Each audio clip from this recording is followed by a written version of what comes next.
Y así iniciamos un programa más de We the People. Idea y conducción, Héctor Roca por esta subradio por internet, magiclatinosvegas.org, la otra cara de Sin City, desde Las Vegas, Nevada, para el mundo.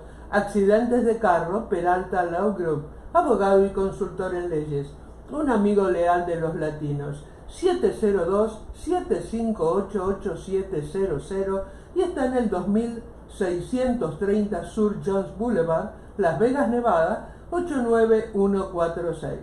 Espíritu de México, joyería de plata de alta calidad hecha por artesanos de Taxco, México. Marta Ramos, 702-460-2526 y Eduardo Vázquez, 702-782-3250. Laura Fedman, notaria pública, taxes y traducciones, 702-238-4374. Y Espíritu de México se encuentra en el local 317 del Boulevard Mall sobre la Maryland Parkway. Irving Parra, 702-355-0101, Sin City Computer, 11 años atendiendo a la comunidad latina, arreglando computadoras y lato. Buenas tardes, Buenas Héctor. tardes. ¿Por qué este título tan dramático después de 2 semanas de no estar haciendo el programa? No tiene la intención Tercera Guerra Mundial ya. de ser una expresión alarmista para dar una visión apocalíptica de la situación actual. Simplemente es una mirada a la situación actual del mundo. Convendría, para ubicarnos, hacer un pequeño pasaje por la historia, mirando en retrospectiva lo que fueron las anteriores guerras mundiales. 1914, 1918, la Primera Guerra Mundial, que involucró a la mayoría de los países de Europa y estuvo a su finalización acompañada por una pandemia de resultados escalofriantes. La llamada gripe, mal llamada gripe española, porque en realidad se inició en un campamento militar de Kentucky con los soldados que regresaban de la guerra. ¿Y por qué la fiebre española? ¿De dónde sacaron eso? Es difícil rastrear los antecedentes de ese nombre, de ese título, pero evidentemente era más fácil adjudicárselo a los españoles que reconocer que la procedencia podría ser de otra naturaleza. La Segunda Guerra Mundial, de 1939 a 1945, que ya no solo involucró a la mayor cantidad de países de Europa, sino que prácticamente intervinieron naciones de casi todo el mundo. Allí no hubo una pandemia colateral, pero si miramos en los años de posguerra veremos que se desataron distintos tipos de pandemias que asolaron al mundo en distintos lugares inicialmente y que después se difundieron a nivel mundial. Basta mencionar a la fiebre del ébola y particularmente el SIDA, que sí tuvo una difusión absolutamente global, con largos años de secuela y millones de personas que perdieron su vida en la lucha contra el flagelo. ¿Qué nos dice todo esto? Que enfermedad y guerra están siempre asociadas y que una es casi inevitablemente secuela de la otra. En la actualidad, primero se desató la pandemia y después la guerra, localizada en una región central de Europa, casi Europa del Este, Ucrania, y que al día de hoy todavía sigue teniendo un desarrollo incierto con millones de víctimas. Esas víctimas no son solamente el resultado de la conflagración en forma directa, muertos y heridos, sino que son todas las poblaciones de Europa que se ven aquejadas por los resultados económicos de esa guerra, traducidas esencialmente en el suministro energético de hidrocarburos, como el petróleo y el gas, que dependen para el suministro de Europa, dependen particular y esencialmente de Rusia, uno de los países en el conflicto. Esto ha traído situaciones de grave desequilibrio económico en aquellas economías europeas que son dependientes de estos insumos, con un encarecimiento a nivel mundial de todos los productos esenciales para la vida humana, porque su transporte depende muchísimo del suministro de estos hidrocarburos. Los combustibles mueven y motorizan al mundo, lo cual ha producido además que, por tratarse de una riquísima región agraria, Ucrania, con gran capacidad de suministrar alimentos en forma de granos al mundo, también se haya paralizado.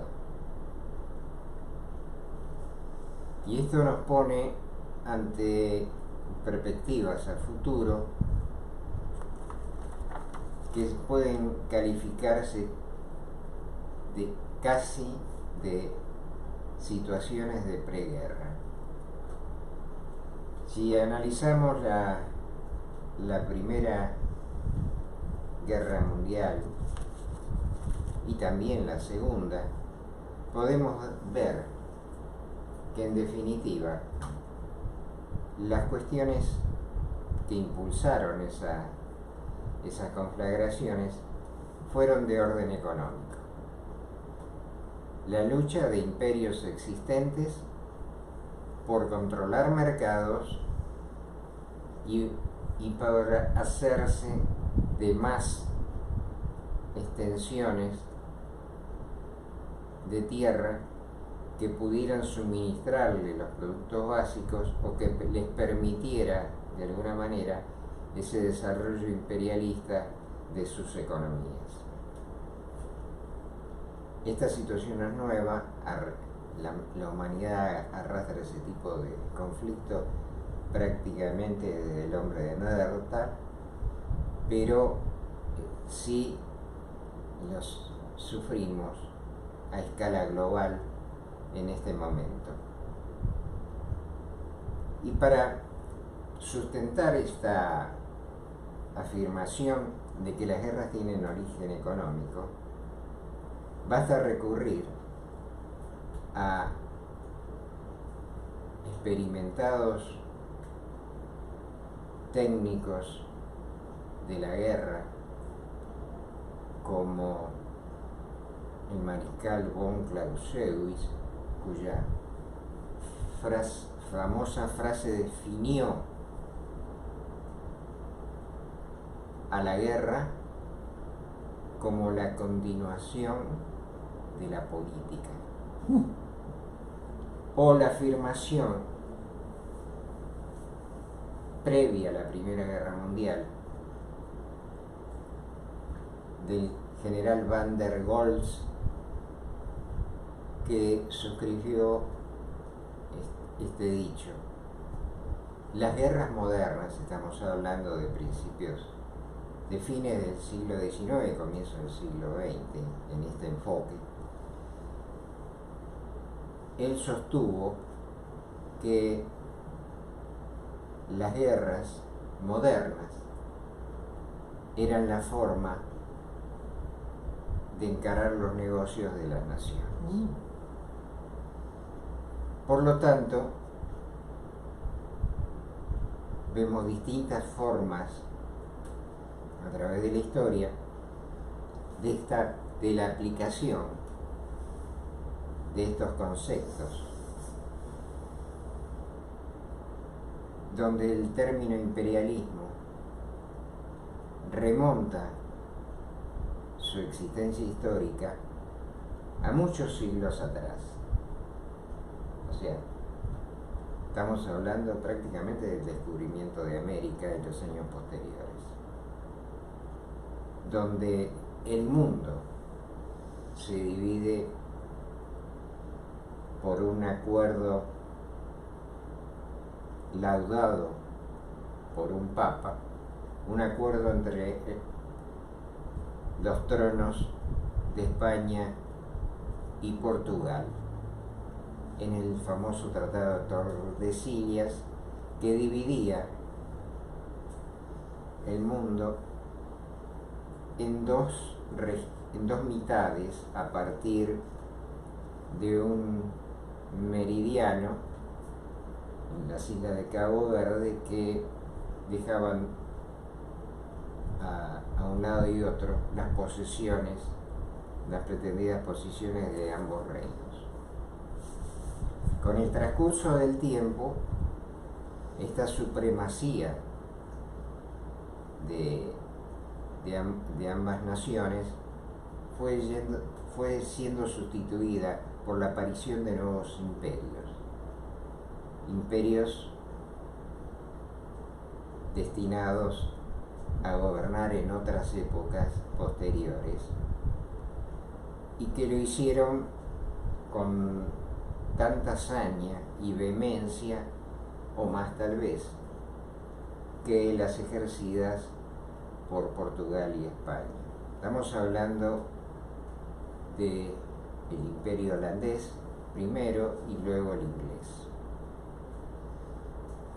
La apropiación de territorios dio lugar a una forma salvaje de colonialismo que fundamentalmente se expresó en buena parte de Asia, pero fundamentalmente en África, donde se dividieron entre las monarquías europeas enormes regiones del continente africano, cada una de las cuales superaba en tamaño varias veces a el país colonizador. Pensemos en el denominado Congo belga, ubicado en la región central de África, alrededor de 10 veces mayor que el país de origen, y donde el salvajismo del colonialismo ejercido por un monarca despiadado, que fue el rey Leopoldo I, dio por resultado persecuciones y exterminios de comunidades nativas y un legado histórico sombrío al condenar, para reprimir posibles rebeliones futuras, al condenar a 1 de cada 100 hombres a ser mutilados a machetazos. Práctica que, heredada de ese salvaje colonialismo, se sigue utilizando en las guerras tribales. Ya son africanos contra africanos los que continúan aplicando esa desgraciada enseñanza europea. Volvamos ahora al tema de la guerra mundial. Como vimos, o como presumimos, los orígenes de las guerras están dados en las ambiciones de economías rapaces que generan posteriormente enfrentamientos que requieren de un mínimo de eventos, aunque sea uno solo, para disparar el conflicto, como en el caso de la Primera Guerra Mundial, del asesinato del archiduque en Sarajevo, que era el heredero del Imperio Austrohúngaro. Bueno, eso sirvió para que la conflagración se desatara con una duración de 4 años que devastó al mundo europeo. Y la Segunda Guerra Mundial devastó no solo a Europa, sino a buena parte del resto del mundo. Dado el desarrollo tecnológico de los armamentos actuales, una tercera guerra mundial,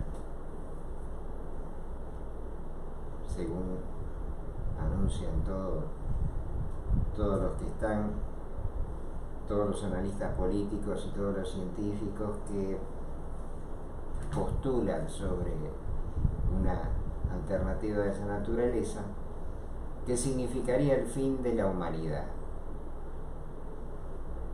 por el uso de los arsenales nucleares que las posibles naciones en conflicto disponen.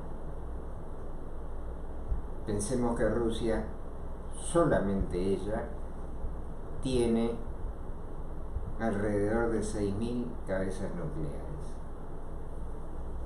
¿Es el país que más cabezas nucleares tiene? O por lo menos declarado. Sí, sí, es el país que más cabezas nucleares tiene. Pero de todas maneras, la existencia de armas nucleares en el resto de los países, hablemos de las potencias occidentales, particularmente Estados Unidos, son más que suficientes y aún más modernas que las que posee Rusia, como para asegurar la total destrucción del ser humano sobre la Tierra. Pero esto, que es una barrera de contención, porque quien inicie un conflicto de esas características sabe que no puede haber ni vencedores ni derrotados, que en definitiva el ser humano es el que va a perder esa batalla. Pero eso elimina la posibilidad de una tercera guerra mundial. Más allá de la locura inherente a la conducta de muchos líderes del mundo, debemos pensar que tal vez, dado el desarrollo de las condiciones socioeconómicas actuales y las características de las distintas formas tecnológicas de dominación, podríamos pensar que la tercera guerra mundial se puede dar en otro plano, no solamente el uso de las armas nucleares. Hemos visto y ya citado el conflicto entre Rusia y Ucrania. ¿Y qué nos dice ese conflicto? Que es posible realizar una confrontación que mantenga en vilo a toda la humanidad, pero a una escala controlada. ¿Cómo es esto? Significa que se realiza esa confrontación en una locación determinada, con un uso controlado de las fuerzas y sin utilizar armas de destrucción masiva como serían las bombas nucleares. Eso es una manera de realizar actos políticos siguiendo la contextualización que hace Klaus Schwab de que la guerra es la continuación de la política por otros medios. Es una forma de presionar, es una forma de amenazar. Y detrás de ese conflicto, que es el primer capítulo que vemos de esa tensión controlada, aparece ya una segunda instancia de tensión bipolar en el mundo, que es la situación de la isla de Taiwán. La isla de Taiwán, situada a poca distancia del territorio de China, era durante la revolución en China, inmediatamente después de la Segunda Guerra Mundial, esa isla fue sometida a una invasión autorizada por Estados Unidos. El conflicto en China es anterior a la revolución. Bajo el ataque del Imperio japonés, se puede decir que los chinos pelearon unidos para desembarazarse del invasor. Pero cuando eso se consiguió, inmediatamente aparecieron, como en su oportunidad también sucedió en Rusia antes, aparecieron dos facciones que polarizaron el enfrentamiento. Los comunistas, liderados por Mao Zedong, y los nacionalistas de corte liberal, conducidos por Chiang Kai-shek. Esa guerra, con un fin anunciado, que era la destrucción de las fuerzas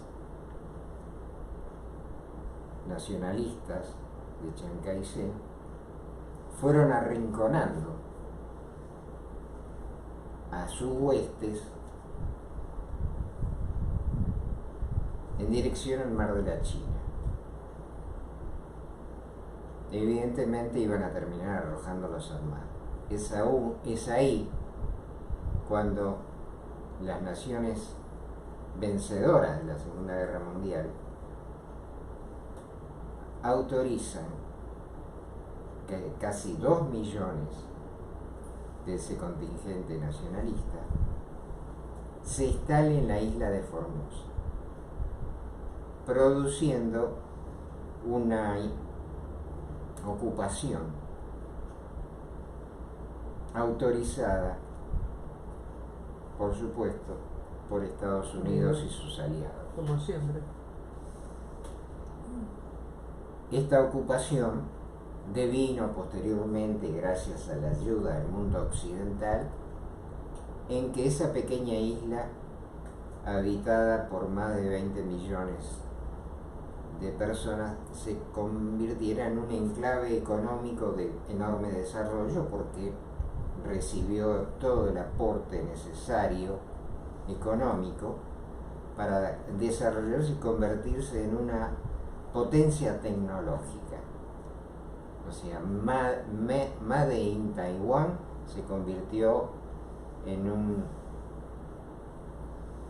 una forma en que los occidentales estuvimos habituados a ver nominado los productos que podían interesarnos de la importación.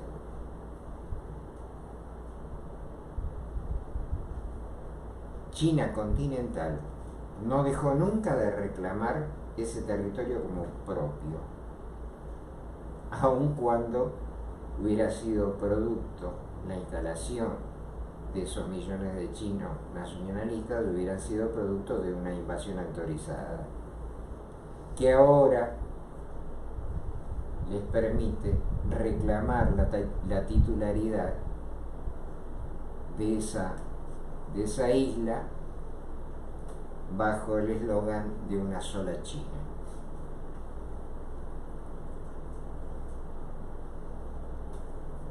Por lo tanto, Taiwán se convirtió en una fuente de fricción permanente entre Occidente y China.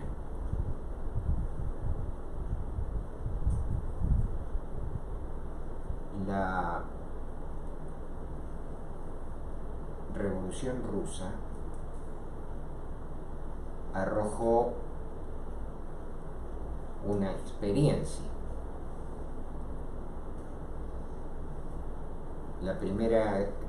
Durante la Primera Guerra Mundial, Rusia participó primero como imperio y después como república socialista de la Primera Guerra Mundial, de donde se retiran unilateralmente para no seguir participando en la guerra, porque afirmaban que eso, en definitiva, lo que hacía era perjudicar al pueblo de Rusia. Hay quienes dicen que el líder por antonomasia de la Revolución Rusa, Vladimir Ilich Lenin, que estaba radicado en Berlín, en realidad fue un agente alemán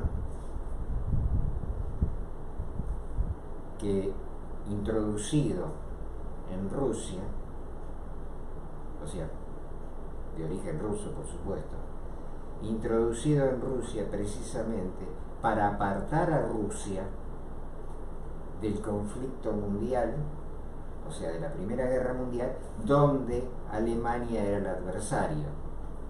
O sea, una estrategia que dio resultado porque Rusia se retiró del conflicto. Pero esto, que la historia solamente podrá probar en algún momento en el futuro,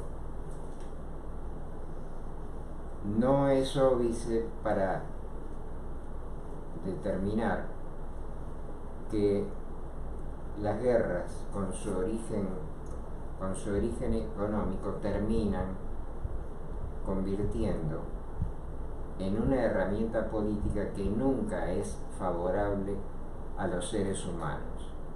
En definitiva, terminan siendo parte de un argumento,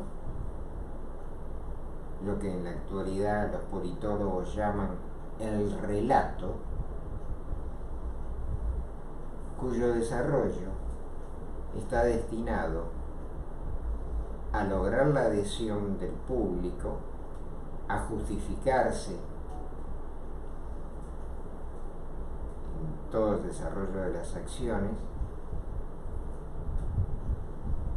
para contar con la adhesión popular y evitar los posibles rechazos por parte de las poblaciones.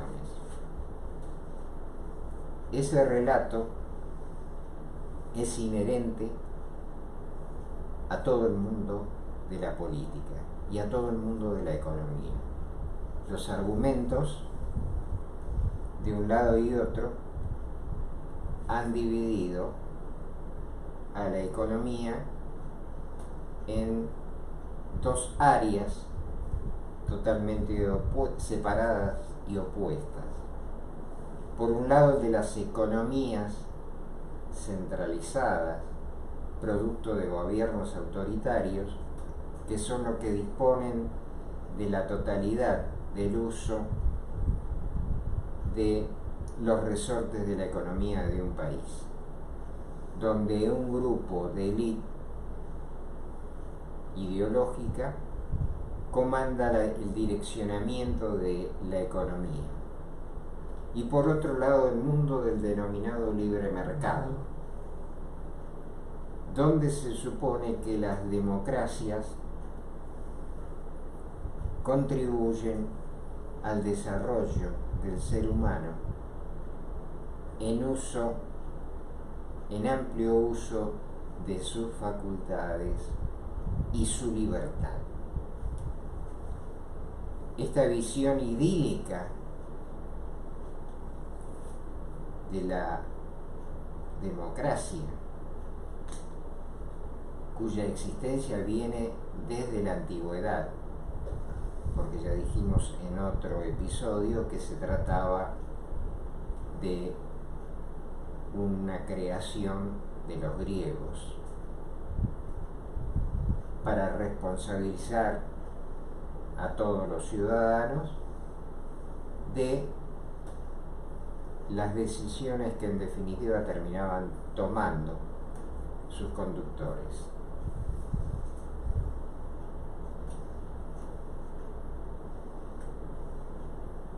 Para recordar como ejemplo anecdótico la posibilidad del ser humano de expresarse en Grecia,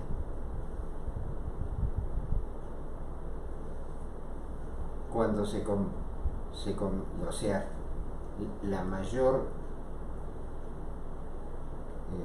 el mayor castigo que se podía realizar en Grecia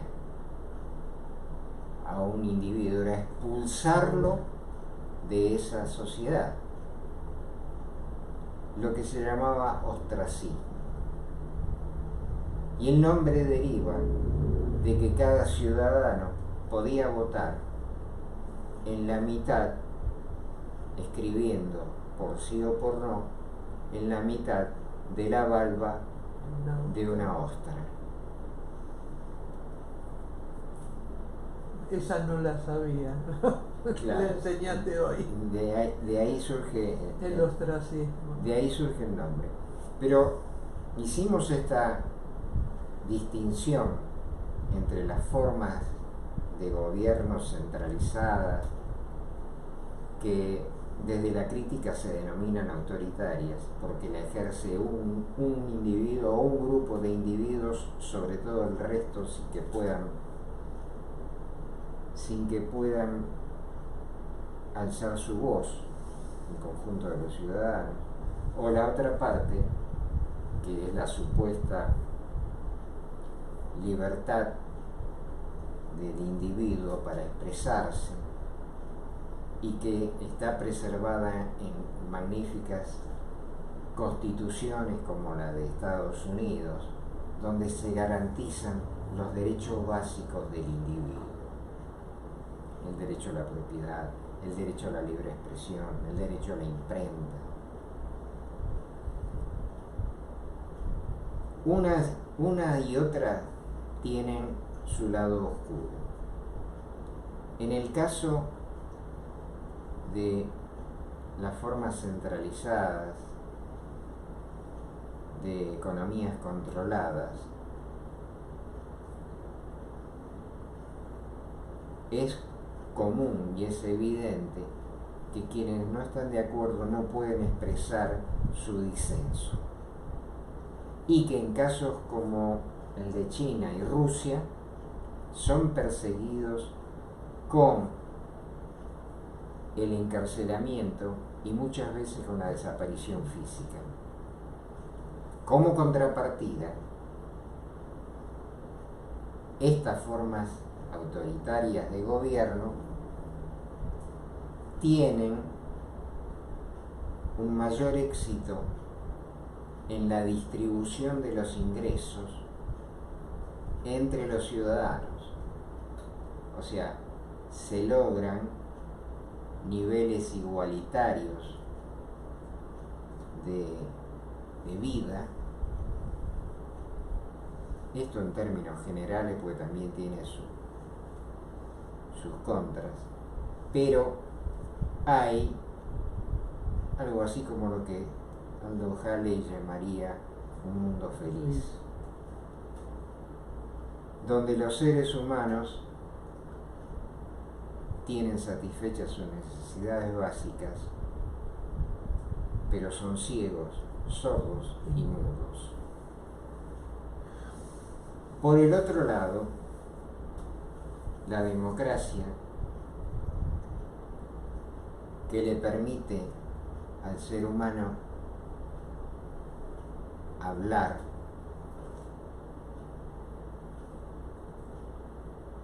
tener libertad para comerciar, libertad para moverse.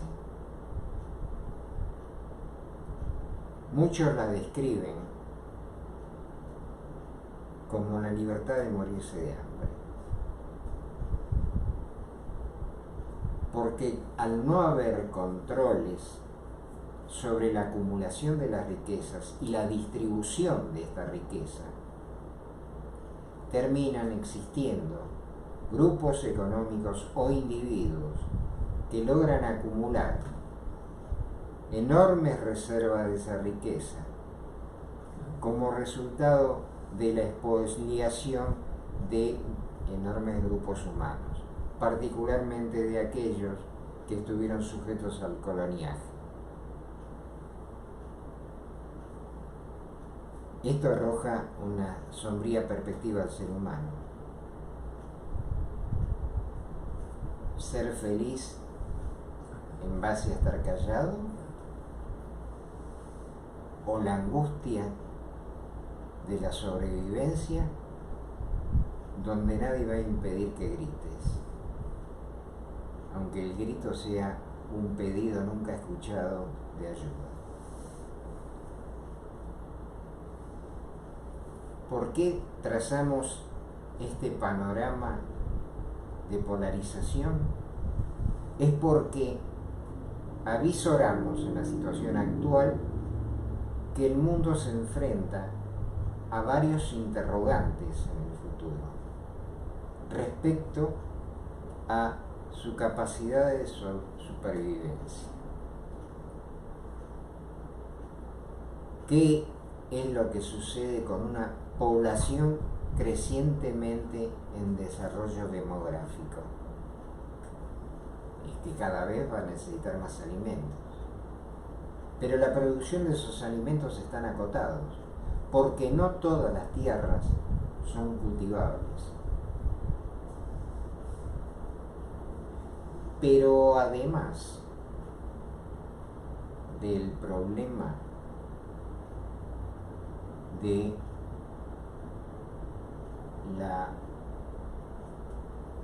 el monopolio de esas tierras de cultivo, hay otro, tal vez más grande todavía, atrás de ella, que es las reservas de agua dulce existente en el mundo. O sea, un país como Canadá tiene prácticamente, merced al enorme conglomerado de lagos que posee, se dice que tiene alrededor del 40% de la existencia de agua dulce en el mundo, agua potable. pero existen otras fuentes, como los hielos polares, que también están en disputa.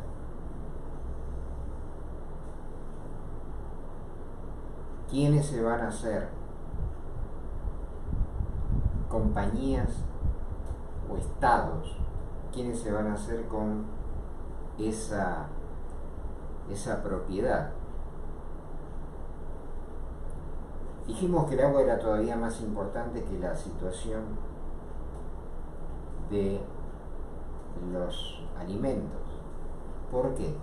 Porque en la actualidad se cuantifica el valor de todo producto alimenticio, todo producto de cualquier naturaleza que sea, se cuantifica en la cantidad de litros de agua que se usaron para producirlo. Para tener una referencia básica nada más, podemos decir que una hamburguesa requiere, a través de toda la cadena productiva, una hamburguesa requiere de 1000 litros de agua. Eso nos lleva a considerar la enorme dimensión de importancia económica que en el futuro van a tener no solo los alimentos, los granos por ejemplo, sino el agua que los permita producir. ¿Y qué está sucediendo en este sentido? Por ejemplo, los asesores de inversión de Bill Gates le han aconsejado la compra de terrenos aptos para la producción agraria, y lo está haciendo a través de todo el territorio de Estados Unidos con múltiples locaciones. No solo él, muchísimos conglomerados económicos y ultramillonarios están recurriendo a la misma previsión. Por lo demás, las nuevas tecnologías requieren de nuevos elementos, minerales que antes eran casi desconocidos o con poco uso, por sus características, por su dificultad de extracción, porque en definitiva no eran, para el momento histórico en que se transitaba, no eran imprescindibles. Pero hoy ese desarrollo tecnológico que aludimos ha llegado a un punto en el cual le resultan esenciales un grupo de minerales al final de la cadena que son denominados las tierras raras, precisamente por su escasez en el mundo. Y una escasez que además está aglutinada en ciertas regiones, no existen en todo el mundo. Por ejemplo, Australia cuenta con importantes reservas, China también. En América Latina hay un triángulo denominado el Triángulo del Litio, integrado por el sur de Perú y Bolivia y el norte de Chile y la Argentina. Esos van a ser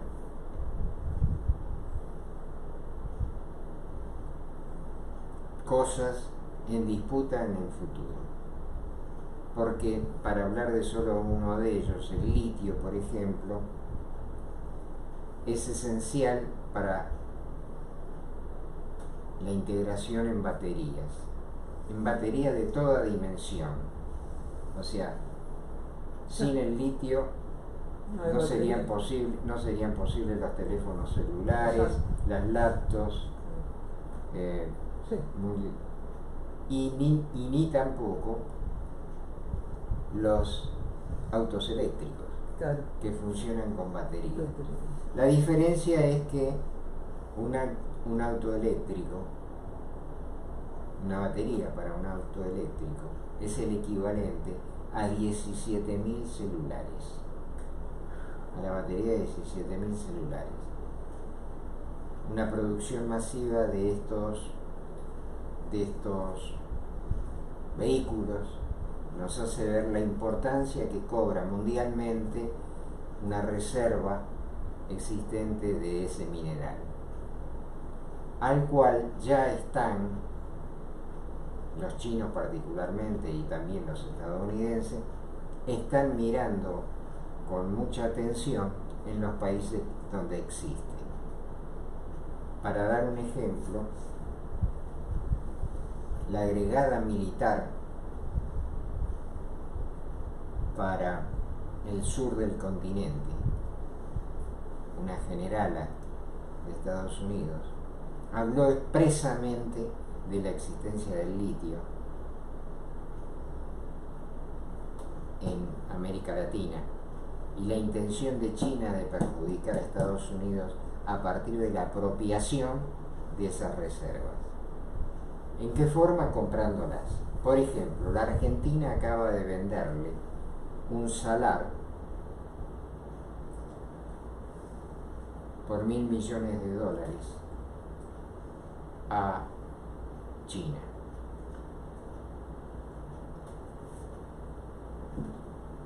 Australia tiene grandes reservas, pero la extracción es más cara porque tiene que hacerlo por perforación del terreno. En cambio, en ese triángulo que mencionamos, se hace por la vaporización del agua existente en los salares.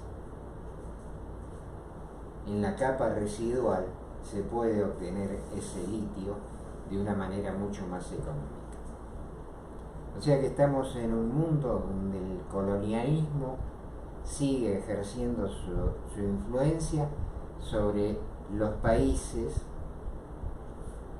no desarrollados o mal desarrollados, con lo cual el coloniaje sigue siendo la forma de apropiación, aunque sea con métodos no tan cruentos y a través de la inversión económica. Eso nos lleva a que las potencias principales, o sea, las denominadas superpotencias, que son dos únicamente, China y Estados Unidos, estén en un conflicto de tensión permanente, donde la pulseada puede parecer ser la lucha por la isla de Taiwán, pero en realidad las ramificaciones económicas se dan en todo el mundo, a través, por ejemplo, de la ruta de la seda que China ha desarrollado en toda Europa, o las inversiones realizadas en América Latina para socavar el dominio de Estados Unidos. Ese mundo parece ir hacia una definición social donde el ser humano tal vez no pueda optar por cuál va a ser, en definitiva, su modelo de sociedad, si una forma autoritaria de economía centralizada y digitada por una élite, o una forma de democracia donde las grandes corporaciones deciden en definitiva qué forma le van a dar al mundo.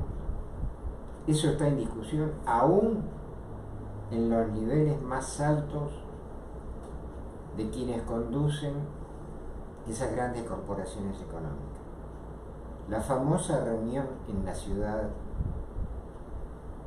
de Davos, donde se juntan los líderes de los mayores conglomerados económicos, en las últimas versiones de esas reuniones ha empezado a aparecer, todavía de manera velada, pero una cierta preferencia